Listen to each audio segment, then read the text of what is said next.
మన దేశంలో ఎక్కువ ల్యాండ్ ఎవరికి ఉందో తెలుసా? ఇండియన్ రైల్వేస్ అండ్ మిలిటరీకి. కానీ ఆ తర్వాత ఎవరికి ఉంది అంటే వక్ఫ్ బోర్డ్కి. ఎస్, ఇప్పుడు ఏ నోట విన్నా వక్ఫ్ బోర్డ్ గురించే చర్చ జరుగుతోంది. అలాంటి వక్ఫ్ను కట్టడి చేసేందుకు మోడీ సర్కార్ రెడీ అయింది. ఇదే మ్యాటర్ ఇప్పుడు ముస్లిం సంఘాలకు బీజేపీకి మధ్య మరోసారి చిచ్చు రాజేసింది. అసలు వక్ఫ్ బోర్డ్ అంటే ఏంటి? ఏ అంశాల సవరణకు బీజేపీ శ్రీకారం చుట్టింది చూద్దాం. వక్ఫ్ అనేది ఒక అరబిక్ పదం. దీని అర్థం ఏంటంటే ఒక ల్యాండ్ను డొనేట్ చేస్తే ఆ వక్ఫ్ బోర్డ్ కంట్రోల్లోకి వెళ్ళిపోతుంది. వక్ఫ్ అంటే దాన్ని అంటే ప్రొహిబిట్ చేయబడినటువంటి ఒక ల్యాండ్ కావచ్చు, ఒక ప్రాపర్టీ కావచ్చు, దేనైనా సరే వక్ఫ్ అంటే అరబిక్ అర్థంలో చెప్తూ ఉంటారు. సో ఈ వక్ఫ్ బోర్డ్ కింద అనేక భూములు ఉన్నాయి, అనేక ప్రాపర్టీస్ ఉన్నాయి. వక్ఫ్ బోర్డును కంట్రోల్ చేసేందుకు కేంద్రం సిద్ధమైంది. ఎస్, ఈ చట్టం ఆమోదం పొందితే సదరు భూములు, ఆస్తుల విషయంలో కూలంకషంగా తనిఖీలు చేయడానికి అవకాశం ఏర్పడుతుంది. అంతేకాదు, వక్ఫ్ బోర్డులో మహిళలకు ప్రాధాన్యత వస్తుంది. మొత్తంగా చట్టంలో 40 సవరణలు చేయనుంది మోదీ సర్కార్. ఇప్పుడు ఈ వక్ఫ్ బోర్డు చుట్టూ రాజకీయ అలజడి నెలకొంది.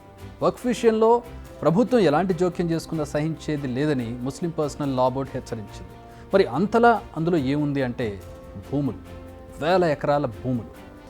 నిజానికి వక్ఫ్ బోర్డు చట్టం ఇప్పటికిప్పుడు వచ్చింది కాదు. బ్రిటిష్ వారు 1923లో ముసల్మాన్ వక్ఫ్ చట్టాన్ని ప్రవేశపెట్టారు. తర్వాత 1925లో Madras religious and charitable endowments చట్టాన్ని ప్రవేశపెట్టారు.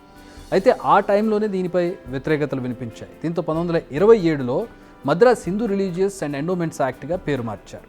అనంతరం నెమ్మదిగా రూపులు మార్చుకొని వక్ఫ్ చట్టంగా 1954లో ఆమోదముద్ర వేయించుకుంది. అనంతరం 1995లో ఇందులో మొదటిసారి సవరణలు చేశారు.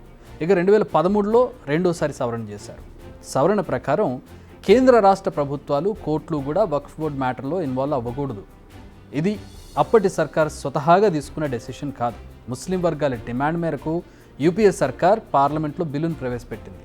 ఈ క్లెయిమ్స్ను కోర్టులో సవాల్ చేయడం కూడా సాధ్యం కాదు. అంటే ముస్లిం చారిటీ పేరుతో వక్ఫ్ బోర్డు ఏదైనా ఆస్తిని క్లెయిమ్ చేయవచ్చు.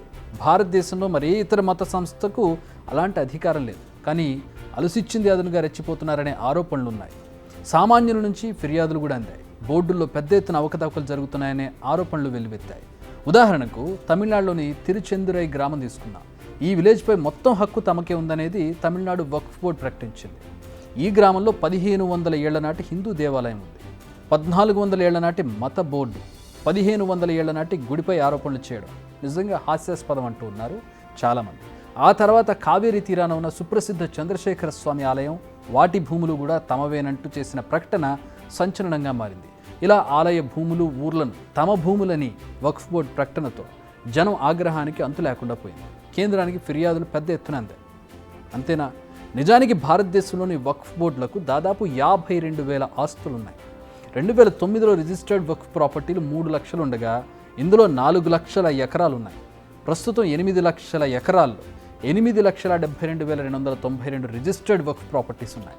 అంటే 13 సంవత్సరాల్లోనే వక్ఫ్ భూమి రెట్టింపైంది. కనిపించిన భూమి ఇకపై తమదే అనే హక్కుకు షరతులు పెట్టబోతోంది. వక్ఫ్ పరిమిత అధికారాలే ఇవ్వాలని కేంద్రం డిసైడ్ అయింది. అంతేకాదు, ఈ చట్టంలో మార్పులు తీసుకురావాలని ముస్లిం మేధావులు, మహిళలు, షియాలు, బొహ్రా ముస్లింలు చాలా కాలంగా డిమాండ్ చేస్తున్నారు. కానీ కేంద్ర నిర్ణయంపై ఆల్ ఇండియా ముస్లిం పర్సనల్ లా బోర్డు తీవ్రంగా స్పందించింది. వక్ఫ్ చట్టంలో ఎటువంటి మార్పులకు అంగీకరించబోమని ప్రకటన చేసింది. కేంద్ర నిర్ణయంపై అసదుద్దీన్ కూడా ఫైర్ అయ్యారు. ముస్లింల నుంచి వక్ఫ్ ఆస్తులను లాక్కోవాలని చూస్తోందని, మత స్వేచ్ఛకు భంగం కలిగించాలని మోదీ సర్కార్ భావిస్తోందని ఆయన ఆరోపిస్తున్నారు. उसमें आप मीडिया रिपोर्ट पढ़े, उसमें जो डिस्प्यूट है प्रॉपर्टी में उसका सर्वे कराएंगे. आप कौन होते भाई? डिस्प्यूट है तो जुडिशियरी डिसाइड करेंगे. आप कौन होते करने वाले उसको? आप होते कौन? आप पॉलिटिकल एग्जीक्यूटिव डिस्प्यूट के नाम पे इंक्वायरी कराएंगे, और तो जुडिशियरी करना चाहिए. मकसद एक ही है कि वक्फ प्रॉपर्टीज को मुसलमानों से छीन लिया जाए. ये इनका जो शुरू से आरएसएस कोशिश कर रही, इनका है. आरएसएस बोलती आ रही 70 साल से, बीजेपी उससे पहले जनसंघ बोलती आ रही. तो ये तो डायरेक्ट सोचना पड़ेगा, ये जो अलाइज है बीजेपी के, क्या वो मुसलमानों के वक्फ प्रॉपर्टीज को छीनना चाहेंगे? जो पॉलिटिकल पार्टीज बीजेपी को सपोर्ट कर रही है इनको सोचना चाहिए. क्या होगा बिहार में? इमारत शरिया की जो जायदादें छीन लेंगे क्या आप? आंध्र प्रदेश में वक्फ प्रॉपर्टीज है, क्या करेंगे? छीन लेंगे क्या वो लोग? ये तो उनको सोचना चाहिए, लोग जो सपोर्ट कर रहे हैं बीजेपी को. ఎవరేమన్నా తన పని తనదే అన్న రీతిలో వెళ్తోంది కేంద్రం. వక్ఫ్ ఆస్తుల పర్యవేక్షణ బాధ్యతను జిల్లా కలెక్టర్లకు అప్పగించాలని సవరణలు చేస్తోంది. ప్రస్తుత పార్లమెంట్ బడ్జెట్ సమావేశాల్లోనే ఈ బిల్లు ప్రవేశపెట్టి ఆమోదింపజేయాలని మోదీ సర్కార్ నిర్ణయానికి వచ్చింది. అదే జరిగితే ఏం జరుగుతుందో చూడాలి. బిగ్ టీవీ అవుట్లుక్ కథనాలు నచ్చితే వెంటనే బిగ్ టీవీ ఛానల్ ను సబ్స్క్రైబ్ చేయండి.